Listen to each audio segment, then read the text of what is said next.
Threat from Tehran. President Donald Trump signs an executive order issuing new sanctions on Iran. We're at the White House. Government funding of abortion.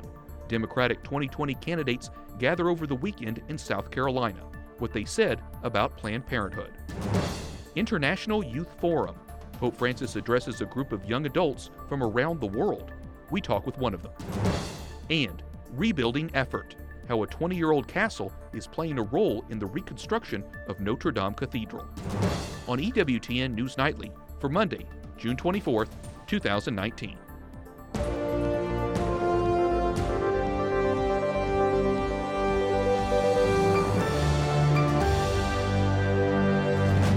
Good evening from Washington, D.C., and thank you for joining us for News from a Catholic Perspective.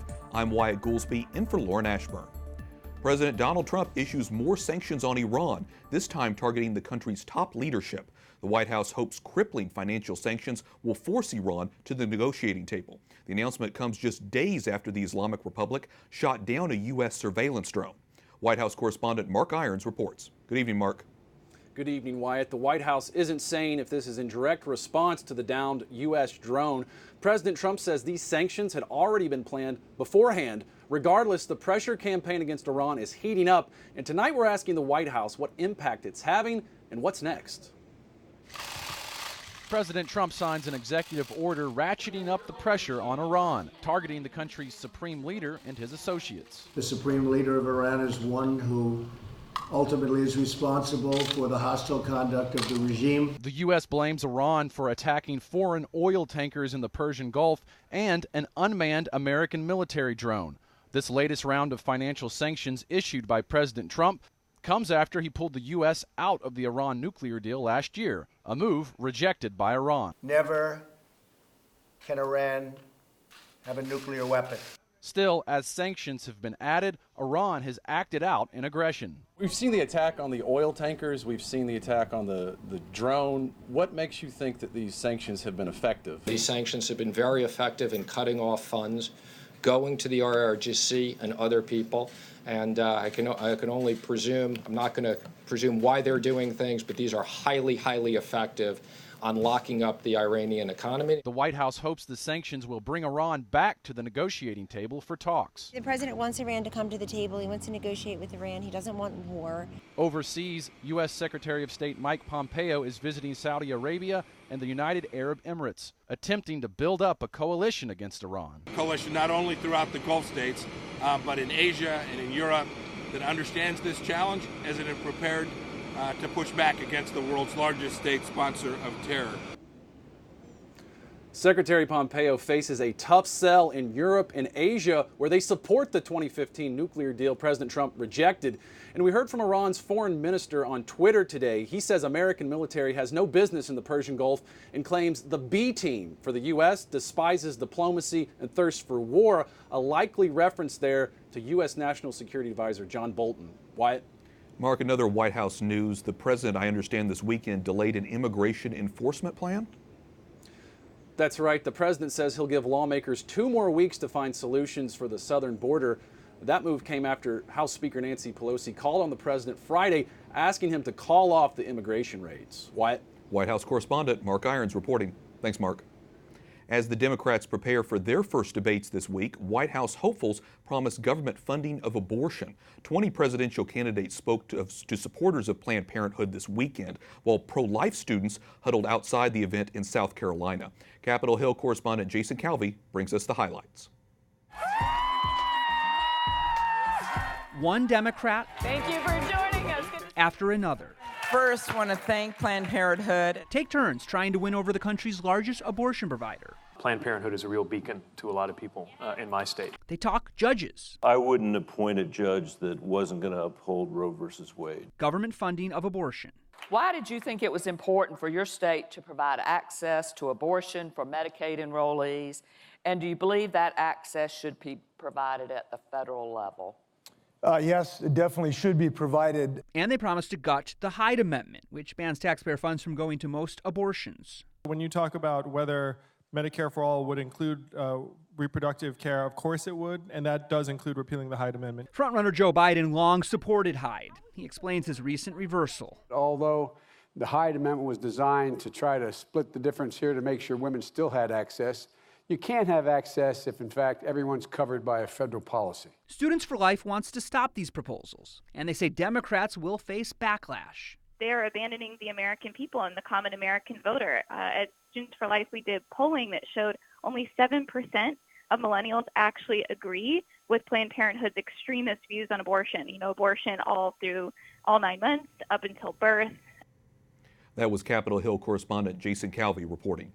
And joining me now is Bob Cusack, editor-in-chief of The Hill. Bob, welcome back to the broadcast. Hey, White.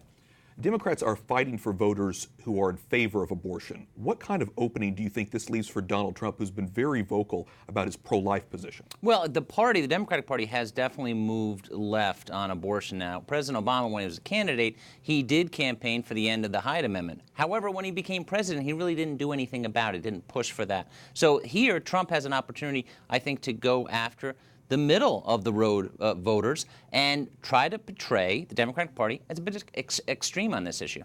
Abortion is such an important issue for our viewers, but in general, how important is abortion going to be in this week's Democratic debate and in general in 2020? Oh, it's very important. It is one of the top issues, if not the top issue for the Democratic Party. Remember, there are just 3 pro-life Democrats in the House. I mean, there used to be a lot more, even just a decade ago.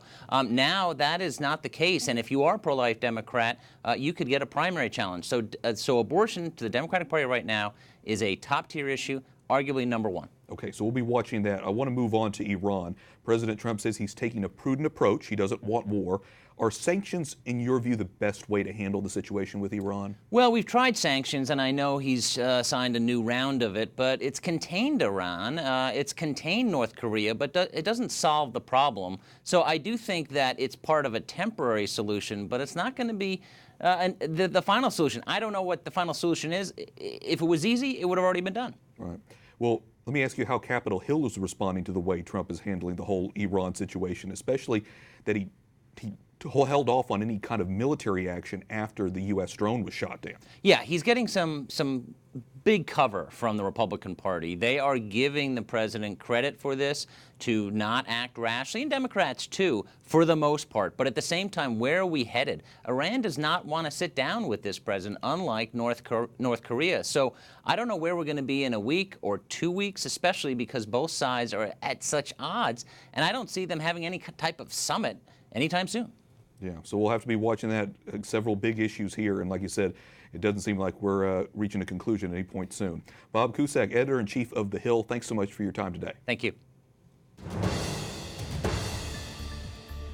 Reports say a controversial court decision to force a disabled woman in the United Kingdom to have an abortion has been overturned on appeal. The 3 justices say they will explain their decision at a later date. A judge previously had ruled the woman must have an abortion, saying it was in the best interest of all involved. The woman, who is Catholic, and her mother want to have the baby. At least 28 people are dead after a building collapsed Saturday in Cambodia, but today workers found 2 survivors. Rescuers are trying to find more people in the rubble. The 7-story condominium was under construction in a beach town. It fell in the early morning on top of the workers who were sleeping in the unfinished building. The 2 survivors were taken to the hospital in serious condition. The cause of the collapse is under investigation. Iraq Special Forces say they killed 14 members of ISIS. The nighttime operation took place near the northern city of Kirkuk and received support from warplanes from the U.S.-led coalition. Activists disrupt the international debut of the Vatican's women's soccer team. Local media report during the Holy See's anthem before the game in Austria, the players from the opposing team lifted their jerseys to display pro-abortion and other political messages. The Vatican squad had been invited to play in Vienna, but they declined to play the match. The Women in the Vatican Association says in a statement to EWTN News Nightly, the soccer field is not the place for an ideological battle. Pope Francis tells young adults the church needs them. Ustedes son el hoy de Dios, el hoy de la Iglesia. On Saturday, the Holy Father addressed nearly 250 young adults from around the world. The group was taking part in an international youth forum. The forum focused on how to best implement ideas from last year's Youth Synod. And joining me now from Rome is Brian Rood, who was a youth leader at the forum. He is a senior studying theology at the Catholic University of America. Brian, you and other young delegates have been talking about a wide range of issues. What are some of the themes you and others have been talking about, and how do you think you'll be implementing ideas from last year's Bishop Synod on Youth? Yeah, well, thank you for having me. We did cover a wide range of topics over these past few days. It was interesting because there were over 250 young people gathered there, youth and young adults as we would call them in the United States. And what we found was that we often faced the same challenges and often had the same good experiences, but they kind of manifested themselves in different ways. So we kind of found that around the world, Christus Vivit, this apostolic exhortation that Pope Francis has written, has been received very, very well. The problem has just been getting young people, getting youth and young adults to actually read the document. And that comes for a bunch of different reasons. In places like the US and maybe the UK, the issue is just getting people to read a document that's 299 paragraphs long. But one of my friends from my working group, Stephen from Hong Kong, explained to us that the young people in Hong Kong simply can't afford the document. Let me follow up with you on that because you met Pope Francis on Saturday. How do you think you personally will live out the Holy Father's advice in your own life? You know, we all kind of agreed as well that this has to happen on a local level before it can really take off on a national level. My working group, we were all asked to come up with a phrase that we could use to summarize the past few days, and we chose dream big, think small, in that we have these big dreams. We all want to, engage young people around the world, but we have to take it on small levels. And that was inspired by Mother Teresa, or at least the quote that's attributed to her that was, "We can do no great things, only small things with great love." So for me, I think it's about going back home and raising awareness about the document, about the Synod, engaging young people, and also engaging, our priests and our bishops and the laity and our lay ecclesial ministers in saying, this is a call for all of us. It's a call to collaboration, but we have to take it one small step at a time. And again, that will look differently in each diocese across the world. But I think for me, the first step is just to help raise awareness and to kind of gather people to join in this cause. There are so many challenges to the church today. At the Bishop's annual Spring General Assembly a couple weeks ago, Bishop Robert Barron of Los Angeles presented some sobering statistics. For every one person joining the church today, there's a little over 6 are leaving. Almost 8 in 10 leave by the age of 23, and the median age for the church leaving the church is just 13 years old.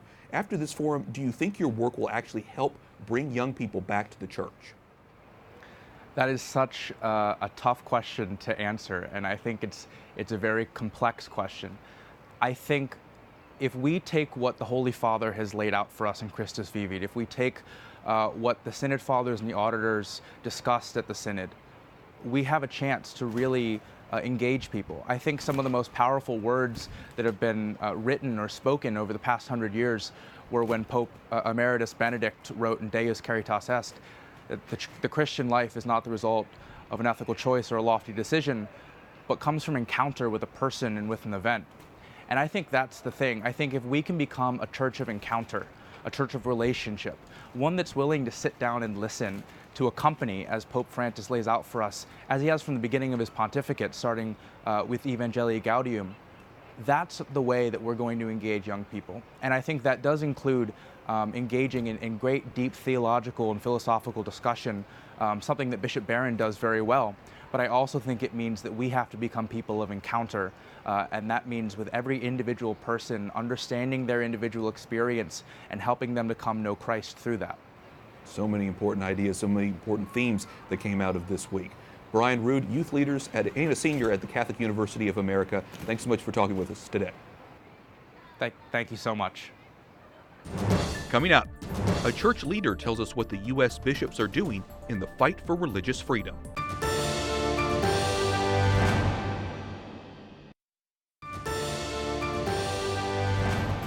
Welcome back. I'm Wyatt Goolsby, in for Lauren Ashburn.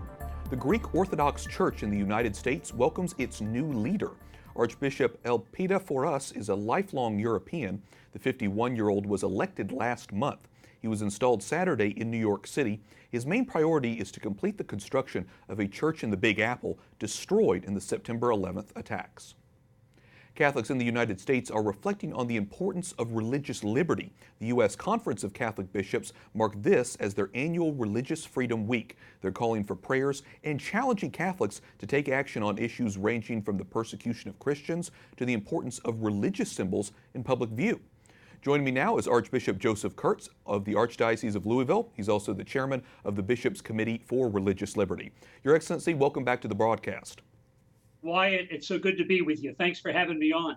Sure. Pope Francis speaks often about the challenges to religious freedom around the world. He recently announced he wants to go to Iraq. He said he wants to build a peaceful future based on shared pursuit of the common good. How important is Pope Francis' leadership on this issue?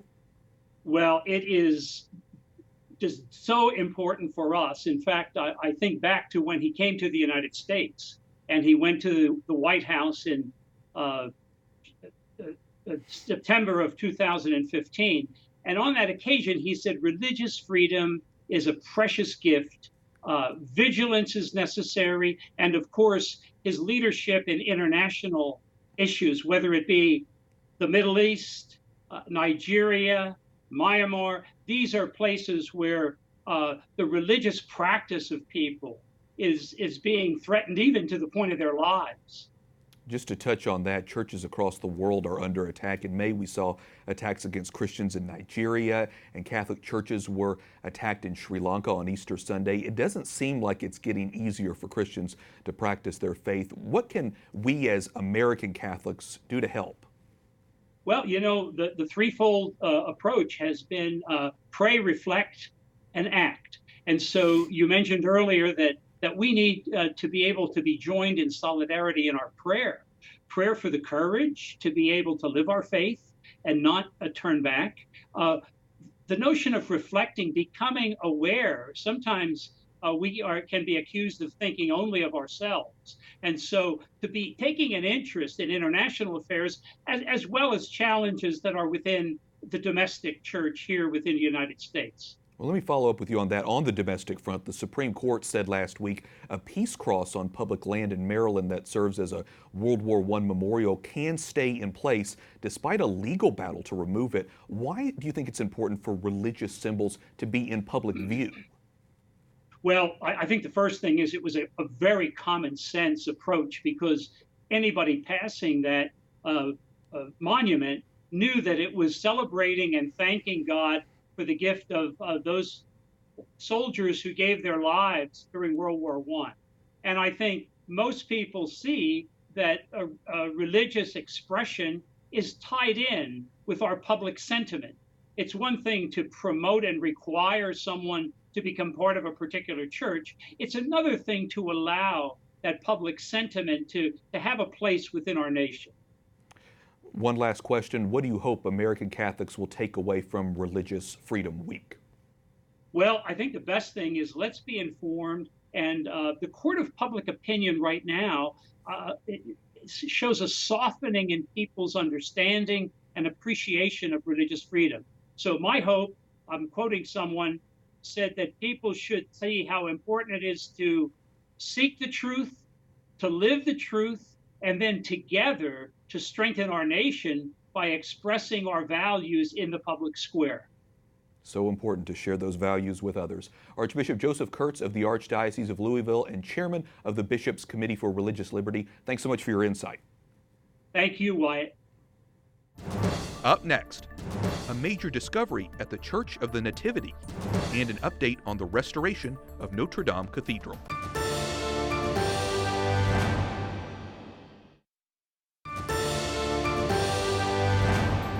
A riscoprire due verbi semplici, due verbi essenziali.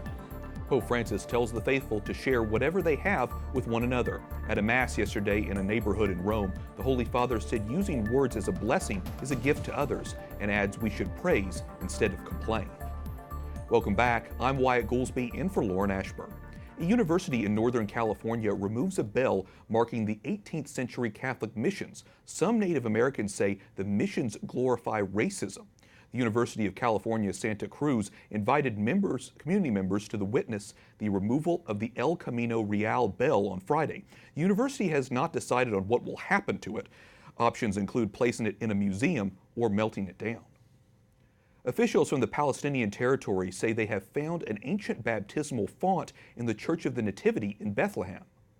Nobody knows why it has been covered and put in this place, and never written in any historical book about it, either in the church or in the historical books. Officials say the font dates from the 5th or 6th century. It was discovered during renovations and had been covered by a large vessel. The finding will allow for further study into the church, which is built on the site of Jesus' birthplace. Finally tonight, workers at a castle in France say they might hold the key to rebuilding Notre Dame Cathedral.